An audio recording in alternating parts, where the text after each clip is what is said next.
Good morning, sheep fans. Oops, wrong video. Yeah. Good morning. I'm Lynn, and this is Arnie. and welcome to another episode at Ewetopia Farms. So today, as we go through our chores, we're gonna see a really exuberant ewe. We're gonna talk about feeding hay in basket feeders. We're gonna talk about terminal sires. We're gonna see another silly sheep. And finally, we're gonna weigh some of our keeper rams. As you can see, he's got a bale there. So let's get rolling. Okay, so to start off the day, every day we start off with feeding. I mean, you gotta get your priorities done. So we're in what we call the heifer barn right now with two of our Suffolk breeding groups. We got a cleanup ram in here with them now, Handsome. But they should all be bred, and they should be due to have lambs anytime after mid-December. We're in the creep pen right now in the coverall. We got a bunch of lambs on the drinkers, pushing each other off the bottles.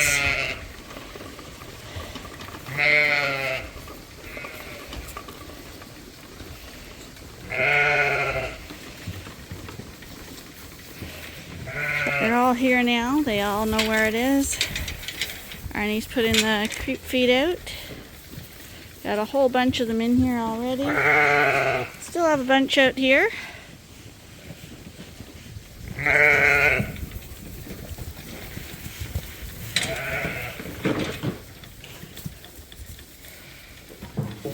We put little platforms randomly around the creep feeders just in case there's small ones that have a hard time reaching into the little trough. Oh, and Arnie's got this sheep trained because he thought it was funny to give her a little treat every day, and now she waits in this corner every single morning for him. Arnie, she's here.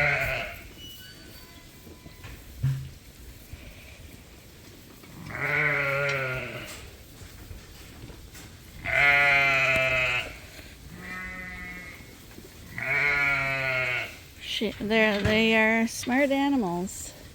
She knows, you see. She sees him with the scoop now. She's run over here. She's chasing Katie off.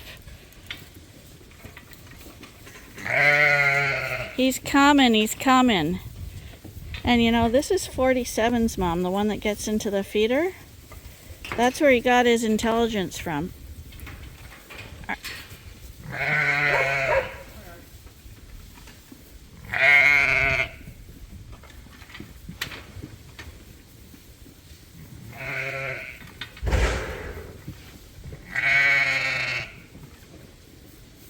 Okay, finally, he's gonna get it to her. Hi, honey. You are gonna get a little treat now.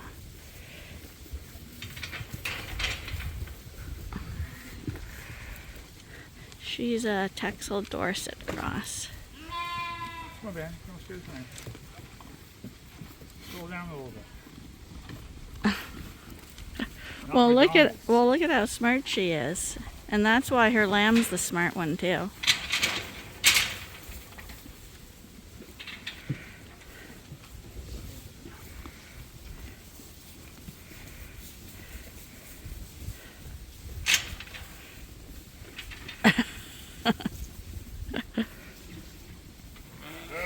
Now that they're more relaxed in here, you can see that quite a few of them, well, now they've all gotten off when I say this, are out playing on the jumping boxes.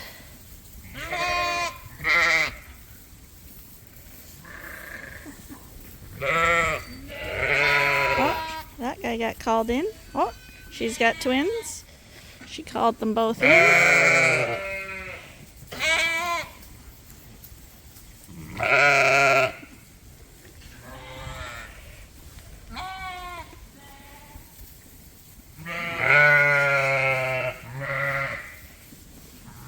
She has a boy and a girl.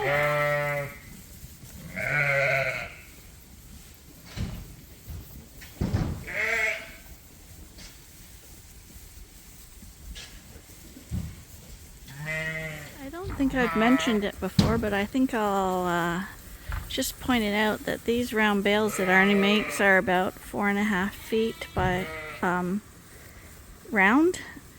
But if you were a smaller farmer and you were making your own hay, you could make the bales much smaller, make them only 3-foot bales or something like that. Or even if you were having a farmer, a neighbor, make the bales for you and you wanted them smaller, you could have them made smaller if you had less sheep or you found them too heavy to roll out.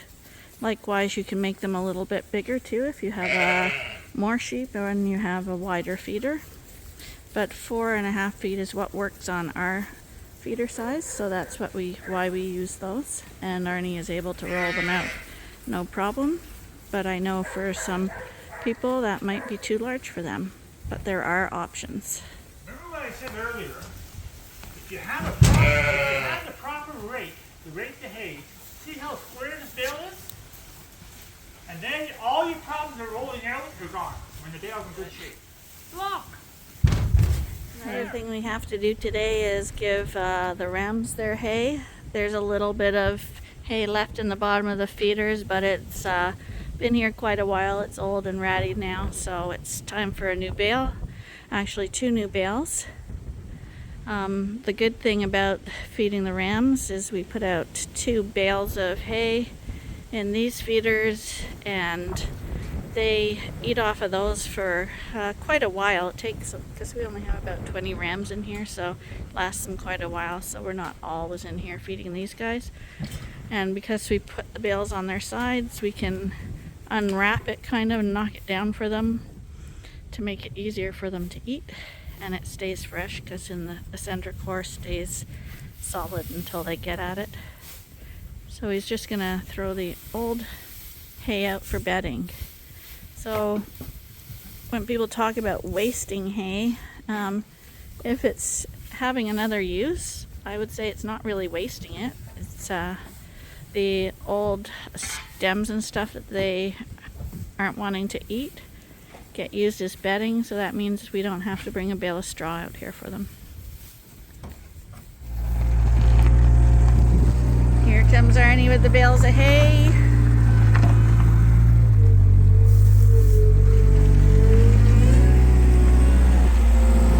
He thinks he's funny if no one else does.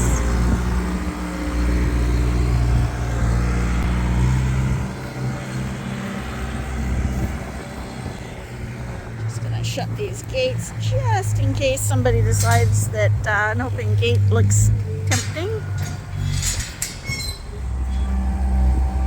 Okay, remember, always on the round bale feeders, put your bales in on the flats, not on the rounds. For the same reason we don't like those blue feeders we use in the creek pen, because of the small little holes that the sheep can't pull the hay out of. Same goes for bales that are on the rounded side of the bale. They cannot pull the hay apart if it's on the round. If it's on the flat, we'll show you when they're in there and the string's off how easy the hay comes off for them at that point. The point is not to make it difficult for them to eat so that they restrict their eating. That's totally not what you want sheep to be doing. You want them to be eating. They're grazing animals. They want to be grazing all day. And if they have to fight for it, they're eventually going to give up, lose weight, and not do as well as they should.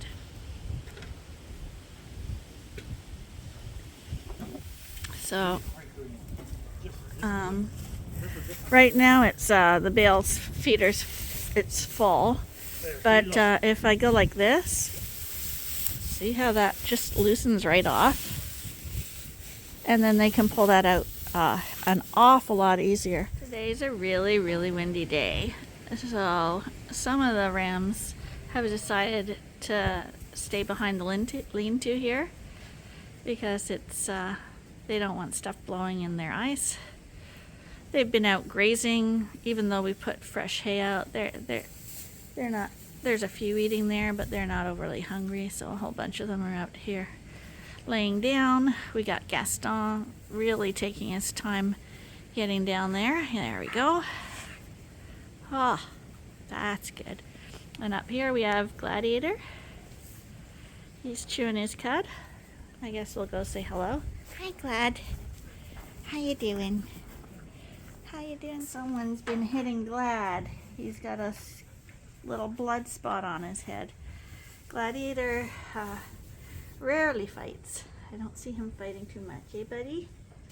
No. Was it one of the new guys? I think the new guys are big bullies, maybe. Are they? Oh, you're getting gray, honey. Gladiator, some Suffolks get the gray muzzles really early, like even at 2 years old. Gladiator's only 4, so he's not an old ram, but he has quite a gray muzzle to add character, make him look dignified. Hey, buddy, you're really nice. Yeah, you're really nice. He's not limping anymore. He's doing good.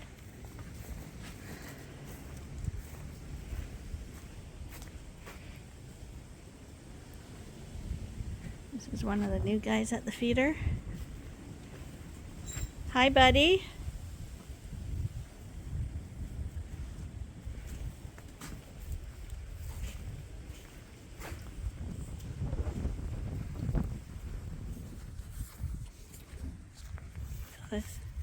The skid steer's parked here, so a few of them have decided they don't want it in here anymore. So we're trying to hit it. Does that accomplish anything? That's how they get those stripes on their heads.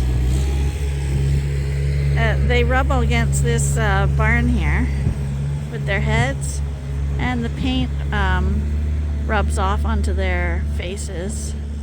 You can see it really obviously on the white ones. You don't notice it on the black ones, or maybe the black ones aren't doing it, but the white ones do it all the time, like Ferdinand. Ferdinand always has war paint on. So someone had an idea what a terminal breed was, or a terminal sire was, but wanted me to explain that a little bit clearer for those of you who maybe don't know what I mean when I say that Suffolks are terminal sires. Terminal means kind of end of the line, terminate. So if you have a maternal breed of sheep, for instance, in Canada, one of the most popular maternal breeds is a Rideau Arcot. A maternal breed is a mother sheep. They are known for being very motherly and having lots of lambs. A terminal sheep is a Suffolk sheep. There are other terminal sheep too. Suffolks are one of the big ones. Texels, Charolais. And by that it means that you would take the ram and you would breed it to those maternal Rideau Arcots, and all those lambs would be sent to market. They're kind of the end of the line, and the point of that ram is to get those lambs to market faster by having them grow quicker, to be more food efficient, and to put more muscling on the lambs. Is that lazy or is it a weight problem? Why is he sitting like that? Honey, that's how a dog sits, not how a ram sits, honey. You're very attractive, and I like that stance. It looks very cute. We need the eyeliner. You look really cute, and he does look like he has eyeliner. He's such a sweetheart. Why are you sitting like that, honey? Not a dog. We kind of excuse it on the ewes. There you go. He was probably just halfway up to getting up and then decided maybe he wasn't going to get up. So in some countries, the UK is really known for it. They'll have a maternal breed of sheep, for instance, a Scotty Blackface, and they'll breed that to, I think it's a blue-faced Leicester Ram. And those lambs, that cross will be bred to a terminal sire, and all those lambs will go to market. And the reason they do that initial crossing and use the terminal sire on those lambs is because those lambs have been developed to be easy birthers. They have wider hips, and they'll have the mothering abilities of the maternal line. So those crosses will be able to deliver a lamb from a heavy ram, and that's what a terminal breed is. It's a heavy lamb, and those crosses are called mules to produce heavy lambs. So you have to have a sheep that can handle it. So you need a commercial ewe that's got really good hips. And in the UK, I know they do that crossing all the time, so that they can get those terminal sires and terminal lambs on them. We always say you may as well just have a Suffolk, who has a fantastic mother, fantastic lambs, and a built-in terminal thing as well. And then you only need one breed of sheep. Okay. So Arnie got it into his head that he was going to try weigh some of these rams. Now, we know that usually these rams are all over us and in our face and easy to catch. Now that he's bringing over a scary piece of equipment, that could be a totally different story, and we may not do any weighing whatsoever. But we got some interest here. They're not overly terrified. They're not taking off, but they're definitely watching. So his first victim is Casanova. He's the giant Dorset lamb. Okay, he was a little difficult to get in because he's tall. Casanova's turned into a tall lamb.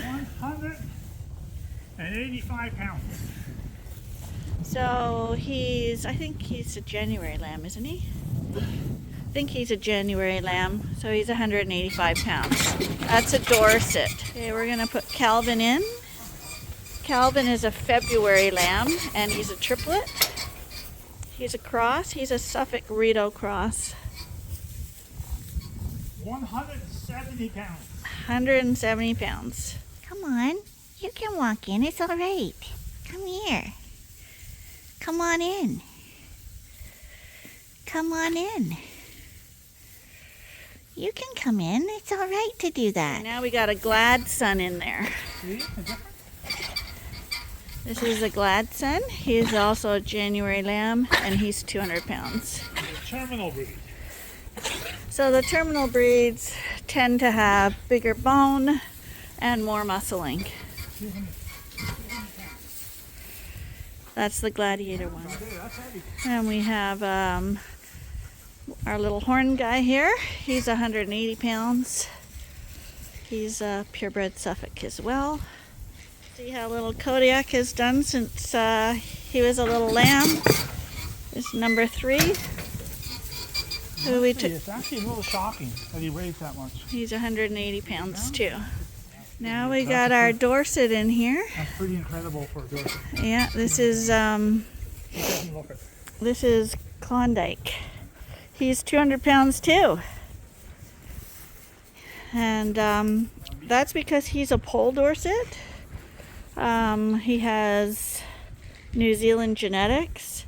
And in New Zealand and Australia, they're raising Dorsets as meat sheep instead of being a more maternal breed like they are in North America.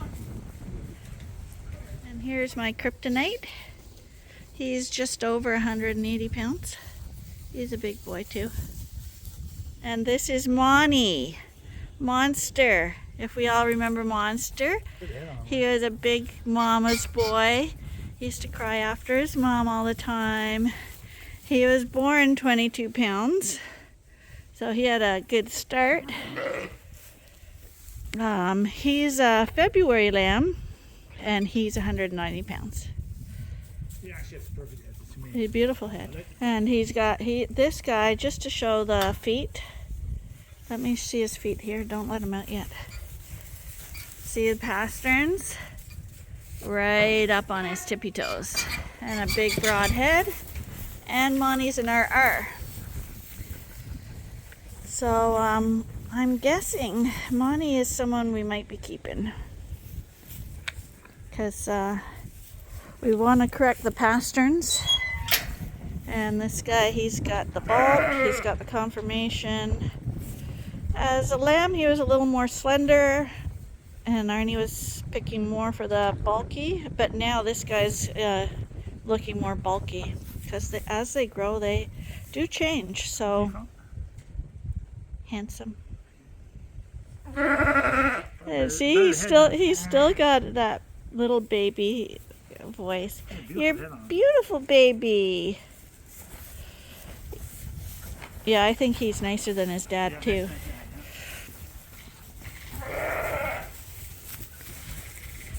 So we got a cross here. He's just one of our Dorset grades, but extremely heavy boy again. Heavy built. Yeah, he's 175. He's an RR. All of our white sheep are RRs, which means they're all fully scrapie resistant. And what's with that face? His dad's probably Hamish. He's very pretty. Can't register him. He's not registerable, but he's a beautiful commercial ram. Really good on his toes. You want them up on their tippy toes like that. And he's really wide. You can tell when they get in the scale that they fill it all up. Now he's not too afraid. Hold on, brother. This is the Gladiator Ram, one of them. And the reason the Gladiator Rams are the heaviest of the Suffolks in this barn, it's not because they're the tallest, because as you can see, Calvin behind them is much taller. But they are really, really long, like Gladiator, really long in the loin, and that's where all the meat is. And it's meat that weighs heavy. So that's why the Gladiator ones are weighing 200 pounds. Is that the correct donkey? And he's got nice legs Just and a really nice disposition. Well, people might want to know that, I mean. Right now, it's Hi, like a deer. sweetheart. Hi. We'll just ignore Arnie's conversation because it's not worth paying attention to, is it? No, it's not. It's We not. didn't use Gladiator this year either, because he was in a breeding group for someone else. But yeah, definitely some nice lambs from him.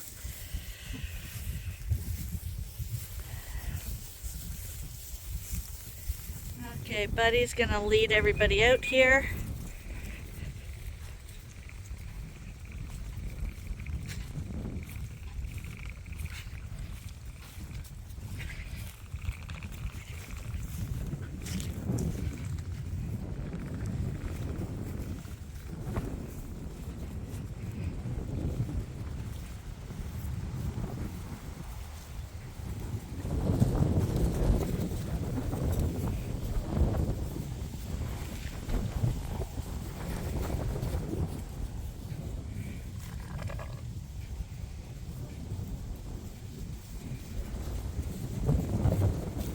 Hi, Cash. Hi. Hello, you're the little guy. You're the little guy. We didn't weigh you. You're really nice. Hi, Buddy. We weighed you. You're the big bruiser. You're a 200-pounder.